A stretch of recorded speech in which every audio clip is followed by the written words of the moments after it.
আবার আমরা আমাদের মাঝে পেয়েছি। উনি এই সময়টা দেশের বাইরে ছিলেন, পারিবারিক কাজে গিয়েছিলেন। তো আশা করি আপনাদের ওনার সঙ্গে আজকে আমাদের আলাপ চাইতে আপনারা এনজয় করবেন। জনাব আনিস আলমগীর, আপনাকে আমাদের অনুষ্ঠানে স্বাগত জানাচ্ছি। ধন্যবাদ আপনাকে আমন্ত্রণ জানানোর জন্য। সত্যি আসলে এক সপ্তাহ আগে আপনার সাথে কথা বলিনি, অনেকে জিজ্ঞেস করছিল কই আছেন, কেন কথা বলছেন না। এটা তো আমাকে বলছে, আমাকে এই প্রশ্নের মুখোমুখি হতে হয়েছে। তো আপনার মানে যে এই যে এক সপ্তাহ ছিলেন, আপনার বাইরের সময়টা কি মানে ভালো কাটছে তো? বাইরের সময়টা আমার পার্সোনালি ভালোই কেটেছে, কিন্তু এটা উদ্বেগের বিষয় ছিল। যাদের সাথে দেখা হয়েছে তারা সবাই বাংলাদেশ নিয়ে চিন্তিত, বিশেষ করে প্রবাসীরা তাদের ইনভেস্টমেন্ট নিয়ে আমাকে যেভাবে করছে যে তারা কিভাবে এই দেশে ইনভেস্ট করবে, তারা কিভাবে এই দেশে থাকবে, আসবে। মানে সবারই একটা উদ্বিগ্ন। সবাই ডক্টর ইউনূসকে নিয়ে যেখানে তাদের একটা আশা ভরসা ছিল, সেখানে সবার একটা হতাশার সুর। তারা তার মানে এই নয় যে তারা শেখ হাসিনাকে চাচ্ছে, তারা নিজেরা মনে করছে যে দেশটা আসলে জাহান্নামের দিকে যাচ্ছে আর কি, এমন পরিস্থিতি বিরাজ করছে। অনেকে আশঙ্কা করছে তারা দেশে আসবে কিনা, তাদের সন্তানরা দেশে আসতে চায় না, এইগুলো নিয়ে কথা হচ্ছে বেশিরভাগই। কিন্তু এটা কিন্তু আসলে আমি আমি আমি নিজেও ফিল করি, আমরাও তো অনেক কিছু আশা করেছিলাম এবং সেটা হচ্ছে না। এবং ওনারা এই জন্য আসলে কাকে দায়ী করছে, কি মানে আমাদের ভাগ্যকে দায়ী করছে না কি? না, এদেরকেও দায়ী করছে। তাদের কাছে যেটুকু আশা ছিল তারা সেটা কেন করতে পারে নাই। হাসিনাকে তারা তাড়িয়েছে, তো শেখ হাসিনা তো চলে গেছে, তাহলে তাদের কেন এখন ভালো করার সুযোগ তারা কেন মিস করলো, এগুলো আলাপ করছে। আর দৃষ্টিভঙ্গির যেটা পুরো মব মব কালচারের বেশি সমালোচনা করছে। যদি এগুলো চলতে থাকে তাহলে ইনভেস্টমেন্ট এখানে কি করে হবে। তারা নিজেরা বিদেশি ইনভেস্ট আনতে চায়, আর আমরা ইনভেস্ট করতে চাই, আমাদের কোনো সুযোগ হয় না। আমাদের নানা রকম হয়রানি করা হয়। মানে এটা আমাকে একটা ওই যে British Bangladesh chamber of commerce and industries, তারা আমার সাথে একটা মত বিনিময় সভা রেখেছিল। এটা বড় পরিসরই ছিল, সেখানে অনেক বিজনেসম্যানরা ছিল, বাংলাদেশিরা সবাই। তারা ওইখানে বড় বড় ব্যবসায়ী, তারা বাংলাদেশেও তারা ইনভেস্ট করতে চায়। সেই দৃষ্টিকোণ থেকে তারা বলেছে যে আপনি আমাদের কথাগুলো বলেন ওইখানে গিয়ে, যে আমরা আমরা চাই, আমরা কেন যেতে পারছি না, আমাদেরকে কেন পদে পদে বাধা দিচ্ছে। তো আমারও পরামর্শ চেয়েছে তারা আসলে কি করতে পারে।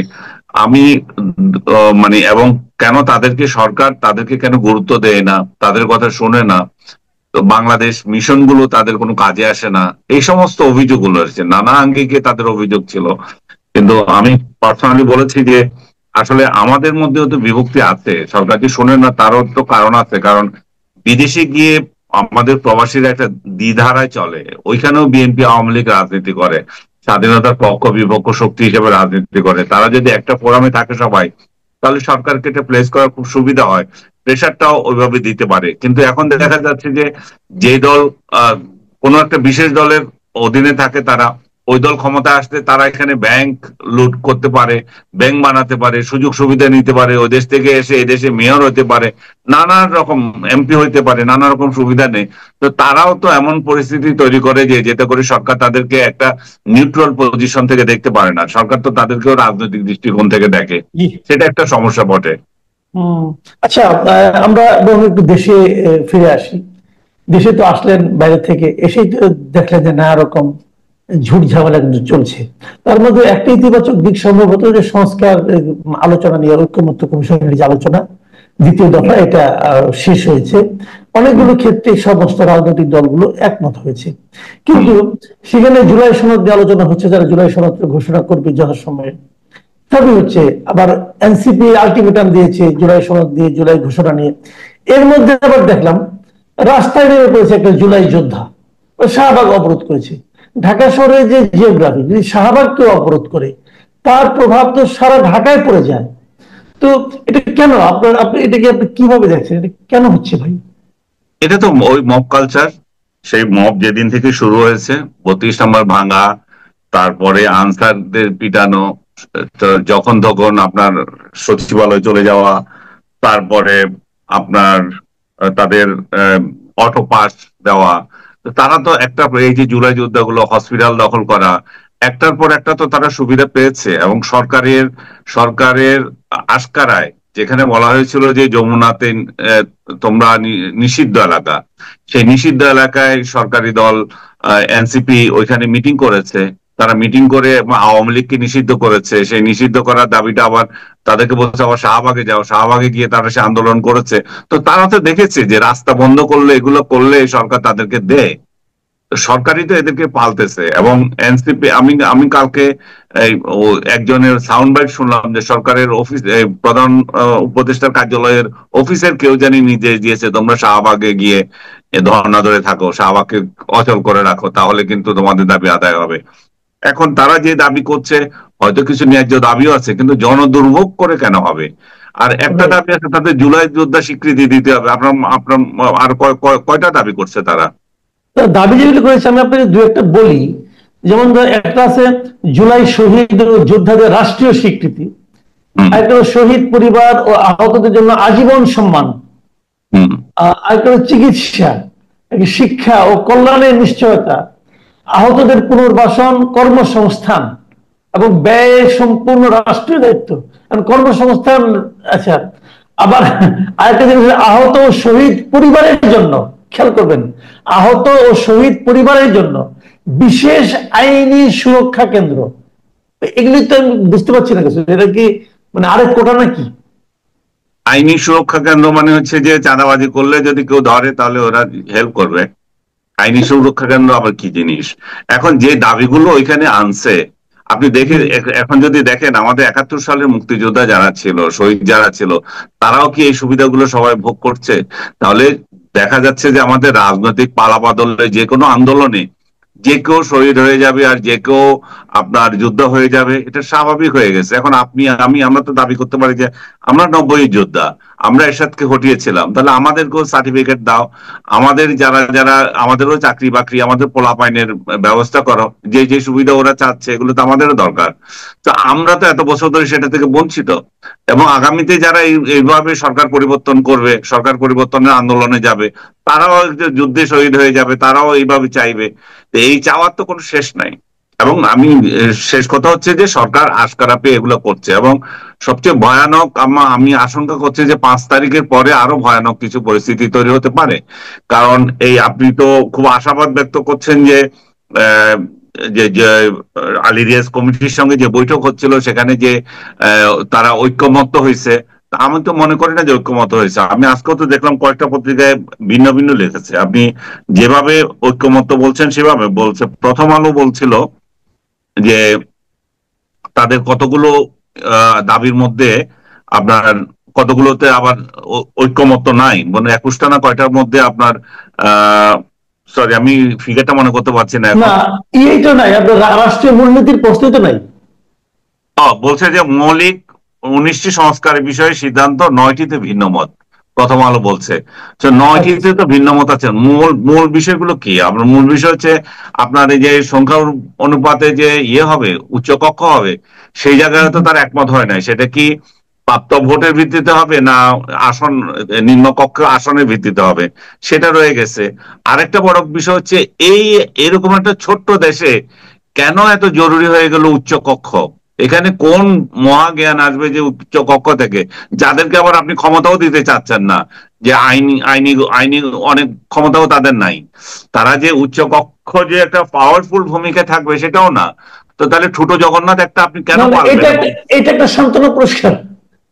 সান্ত্বনা পুরস্কার হয়তো এই জন্যই যে আসিফ নজরুলদের জন্য হয়তো সুবিধা হবে, যারা বিভিন্ন রাজনৈতিক দলের হয়ে মাঝে মাঝে কাজ করবেন। তা আপনিও হয়তো পাইতে পারেন সামনে একটা, যে তাদেরকে আবার এই দিয়ে দিই, তাদেরকে উচ্চ উচ্চ কক্ষে বসিয়ে দিই। আচ্ছা, একটা বিষয় আপনি খেয়াল করেছেন কিনা, গত কয়েকদিন ধরে সোশ্যাল মিডিয়ায় দেখছি, সেটা হলো জুলাই আন্দোলন আসলে কারা করেছে, এটার মূল নেতা কারা, এটা নিয়ে একটা ঝগড়াঝাটি চলছে। একদিকে নাহিদ ইসলাম, জুলকারনাইন সাহেব, আবার সাদিক কায়েম নাকি মূল নেতা, এই ধরনের মাস্টার মাইন্ড, এই ধরনের একটা ঝগড়াঝাটি বেশ দেখি জমে উঠেছে। এই জুলাই আন্দোলন আমি যতটুকু বুঝতাম এটা থেকে স্বতঃস্ফূর্ত আন্দোলন এবং এটা সারা দেশের গণমানুষের আন্দোলন। এর আবার এটা নিয়ে এই যে নেতৃত্ব নিয়ে কামড়া কামড়ি, এটা কেন? এটা হচ্ছে যে আমি কালকে এটা বলছিলাম, যখন আপনি কোনো যুদ্ধে জয়ী হয়ে যাবেন তখন বিজয়ীরা তাদের হাত দিয়ে তাদের কলম দিয়ে ইতিহাস লেখে। ওনারা এখন নিজেদের ইতিহাস লিখতে বসছেন, যেহেতু তারা বিজয়ী হয়েছেন, তারা চেয়ারে বসছেন, সেই এখন ইতিহাস হচ্ছে। জাস্ট উল্টোটা যদি হতো, কি হতো যদি তারা বিজয়ী না হতো, তাহলে আজকে কি কেউ স্বীকার করতো কে মাস্টার মাইন্ড ছিল, কার কে কে ছিল, কত সাল থেকে কে আন্দোলন হচ্ছিল, কে যে কি পরিকল্পনা করেছিল, কোন বিদেশি তাদেরকে কি করেছিল, এত সব কাহিনী কি থাকতো? তখন তো শহীদ কে হয়েছে তারও পাত্তা থাকতো না, পালিয়ে থাকতো যে শহীদ কে, আবার কোথা থেকে, আর না আমাদেরকে মারা যায় নাই, এই ধরনের পরিস্থিতি তৈরি হতো, এবং এদের কোনো তালিকাও থাকতো না। তো আজকে যেহেতু তারা বিজয়ী হয়েছে এবং ক্রিম পাচ্ছে, সেই ক্রিমের জন্য অবশ্যই তাদের এখন কৃতিত্ব নিতে হবে। এই ক্রিমের কৃতিত্ব নেওয়ার জন্য তাদের কামড়া কামড়ি। কিন্তু আপনি যেটা বলছিলেন যে আসলে দেখেন কোটা আন্দোলন শুরু হয়েছিল 1 তারিখ থেকে, আমি তো এই 31 তারিখের আগ পর্যন্ত এটাকে এক দফার কিছু দেখি নাই। 30 তারিখ পর্যন্ত এটা এভাবেই চলছিল, কোটা আন্দোলনই চলছিল। সলিমুল্লাহ খান না 30 তারিখে গিয়ে বললো যে এক দফা চাই, যে এটা বাস্তবায়ন, এটা দিলেও বাস্তবায়ন হবে না, সরকার পরিবর্তন দরকার, আমার স্পষ্ট মনে আছে। তারপরে দুই একজন সামনে চলে আসলো, বললো যে হ্যাঁ আমরাও চাই। তারপরে 3 তারিখে নাহিদরা এক দফা ঘোষণা করলো। 30 তারিখে আবার লাল লাল লাল ইয়ে দিল, এটা কি বললো, প্রোফাইল করলো। এইসব তামাশার পরে 3 তারিখে ঘোষণা করলো, 5 তারিখে বিজয় হয়ে গেল। এবং অবশ্যই এখানে একটা সাংগঠনিক ইয়ে তো ছিলই তাদের। এবং এই 30 তারিখে 3 তারিখে যে শহীদ মিনারে যাওয়ার এই কর্মসূচিটাও তো আমি দেখেছি যে এটা বামদের তরফ থেকে এসেছিল, যে আনু মোহাম্মদ বলছিল যে প্রেস ক্লাব থেকে আমরা এখানে যাব। পরবর্তীতে এটা হাইজ্যাক হয়ে চলে গেল, এটা সবার হয়ে গেল, এবং আনু মোহাম্মদরা তখন আউটই হয়ে গেল, এখানে ঢুকতেও পারলো না। যাই হোক, এগুলো নিয়ে আমরা তর্ক করে লাভ নাই, কিন্তু তারা যেভাবে, মূল বিষয়টা হচ্ছে সবাই চেয়েছিল বলেই শেখ হাসিনার পতন হয়েছে, তাই না? না চাইলে তো আর হয়নি। এবং এমন একটা পরিস্থিতি তৈরি হয়েছিল তখন যে সাধারণ মানুষ রাস্তায় নেমে গিয়েছিল, এবং এটা একক কৃতিত্ব কারণ আমার দরকার নাই। কারণ বিষয়টা হচ্ছে যে আমার ছেলে যখন রাস্তায় নামেছে, তাহলে অভিভাবকে নেমেছে, সাধারণ মানুষ এখানে সম্পৃক্ত হয়ে গেছে। তবে অবশ্যই এই ধরনের আন্দোলনের কি পেছনে কেউ নাই? অবশ্যই আছে, সেটা অস্বীকার করার জো নেই। এবং এটা অপ্রিয় হলেও নাহিদদের বিষয়ে আমি বলতে চাই যে জামাতে ইসলাম যে দাবি করছে, জামাতে ইসলামের যে নায়েবে আমির যে দাবি করছে তাদের সাথে সম্পর্ক ছিল, তারাই আন্দোলন করেছে, এটা আমি বিস্তারিত হয়তো আরো একদিন বলবো, কিন্তু এই দাবিটা সত্য। কারণ তারা দেখেছে যে 2014 যে আন্দোলন করেছিল, জঙ্গি আন্দোলন জামাতের নেতৃত্ব হয়েছিল, সেগুলো ঢাকার বাইরেই ছিল। ঢাকার বাইরে আন্দোলন করে তাদের কোনো লাভ হয়নি। তারা তখন থেকে প্ল্যান করছে যে এই আন্দোলন তারা ঢাকায় আনবে, এবং ঢাকায় এনেছে, তারা নেপথ্যে ছিল, এদেরকে তারা কাজে লাগিয়েছে। এবং এনসিপি কে তো এই কারণেই মানুষ বলে যে এটা জামাতের বি টিম। এরা তো, এদের অনেকেই তো শিবির করা, এবং এদের অনেকের সাথে সম্পৃক্ত আছে। ওরা যতই বলুক যে না আমরা ওদের সাথে সম্পৃক্ত না, কিন্তু ওদের কার্যক্রম, ওদের কথাবার্তা এবং ওদের টার্গেট মুক্তিযুদ্ধকে হেয় করা এবং বঙ্গবন্ধুকে হেয় করা, আওয়ামী লীগকে নিঃশেষ করা, এই জাতীয় মানে জিঘাংসার যে সমস্ত অ্যাক্টিভিটিস, সেগুলো তো জামাতের সাথে এদের কোনো পার্থক্য নাই। তো সব দিক থেকে আমার মনে হয় যে জামাত যে দাবিটা করছে যে এই আন্দোলনে আমরা মাস্টারমাইন্ড ছিলাম, আমরা এদেরকে চালিয়েছি, সেটা আসলে একেবারে অসত্য নয়।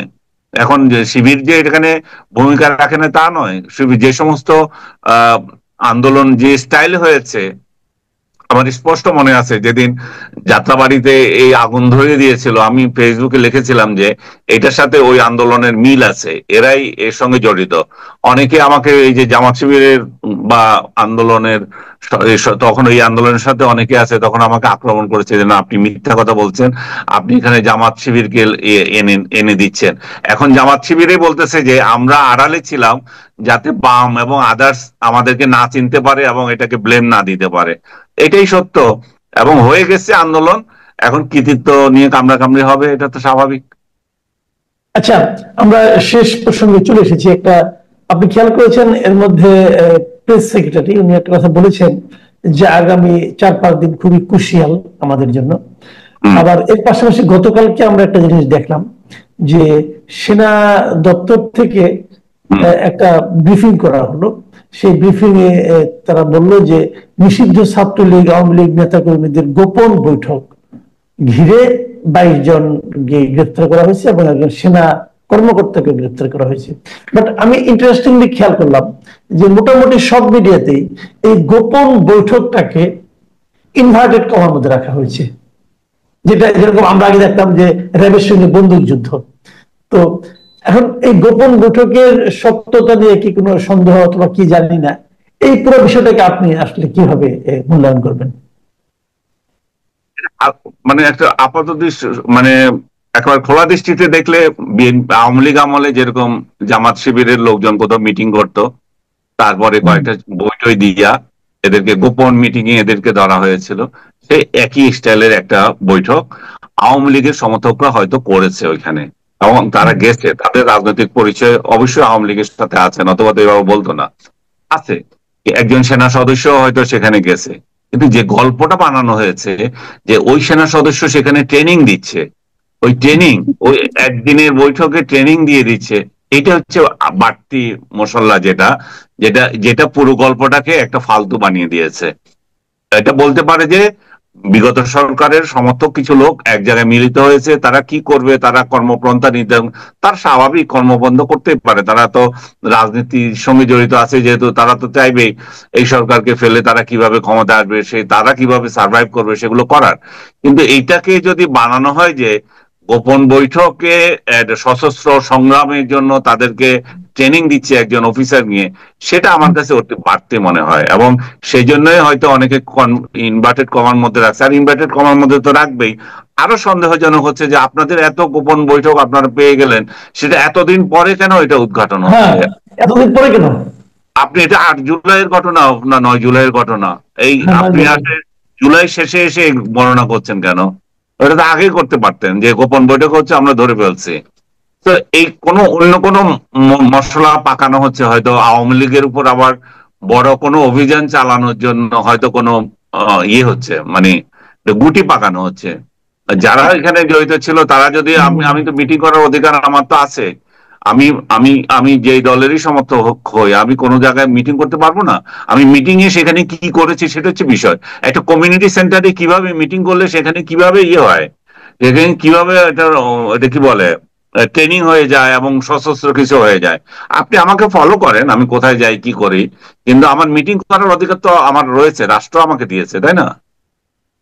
হ্যাঁ, যদিও আওয়ামী লীগের রাজনৈতিক কর্মকাণ্ড নিষিদ্ধ করা হয়েছে, কিন্তু আমি যদি ঘরের মধ্যে বসে কারোর সঙ্গে কথা বলি, এখন সেই কথাটাকে কি ওই মানে নিষিদ্ধ কর্মকাণ্ডের মধ্যে ফেলানো যায়? আমার তো মনে হয় না। আমি জানি না, আপনি কি বলবেন? বলছি যে আমি ঘরের মধ্যে কি করছি বা কোন একটা কমিউনিটি সেন্টারে কি করছি, তারা তো এমন নয় যে ব্যানারটা নিয়ে স্লোগান দিচ্ছে, অমুক করছে তমুক করছে। এখানে যোগ করেছে মানে ওই মশলা একটা যোগ করেছে, একটা হচ্ছে ট্রেনিং দিচ্ছে, আরেকটা হচ্ছে তারা স্লোগান দিয়েছে। কিসের স্লোগান? শেখ হাসিনা কোথায় আছে, কি আছে, তারা এখানে কোন ভূতে পাইছে যে তারা একটা কমিউনিটি সেন্টারে গিয়া এই গোপন বৈঠকে আবার স্লোগান দেয়? গোপন বৈঠকে স্লোগান স্লোগান দেয়?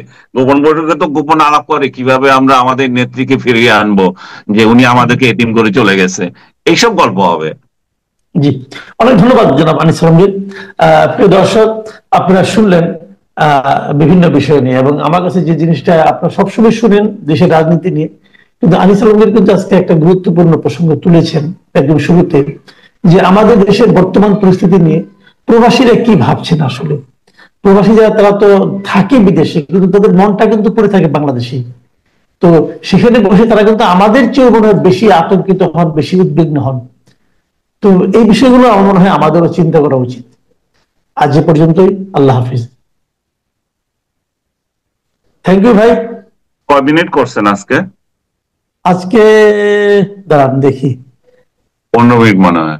না না না, 43 থেকে 3 পর্যন্ত 20 মিনিট হয়ে গেল। ও, 17 আর ঠিক 3 আছে। 20, হ্যাঁ 20 মিনিট। জি, ভালো ঠিক আছে আছেন? ভাইয়া।